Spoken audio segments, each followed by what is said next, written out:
कोकणातील प्रत्येक अपडेट जाणून घेण्यासाठी आजच माझे कोकणच्या सोशल मीडिया प्लॅटफॉर्मला लाईक, फॉलो आणि सबस्क्राईब करा।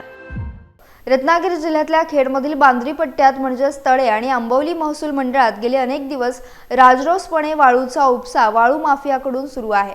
खेडमधील खाडीपट्ट्यात वाळू माफियावर चाप ओढून तेथील बोटी आणि सक्शन पंप शासनाने पाण्यात बुडवला। त्यानंतर बांद्री पट्ट्यात म्हणजे तळे आणि आंबवली महसूल मंडळात जगबुडी नदीमध्ये वाळू माफियांनी अक्षरशः थैमान घातलाय।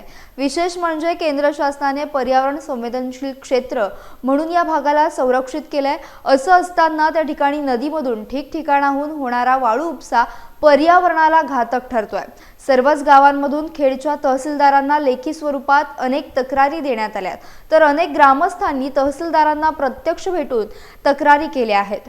जेसीबी मशीनद्वारे मोठ्या प्रमाणात वाळूचा उपसा केला जात असल्याने अनेक ठिकाणी असलेल्या गावच्या नळपाणी योजनांचे डोह कोरडे पडत चाललेत, तर काही गावांमध्ये आत्तापासूनच पाण्याची भीषण टंचाई जाणवू लागली आहे। इतक्या स्वरूपात तक्रारी होऊन देखील दररोज रात्री या ठिकाणी वाळूचा उपसा राजरोसपणे सुरू असल्याने हा वाळू उपसा महसूल विभागाच्या आशीर्वादाने तर सुरू नाही ना, असा प्रश्न सर्वसामान्य नागरिकांना पडलाय। जिल्हाधिकारी आणि जिल्हाधिकारी खनिकर्म अधिकारी आता काय कारवाई करतायत याकडे सर्वांचं लक्ष लागून राहिलंय।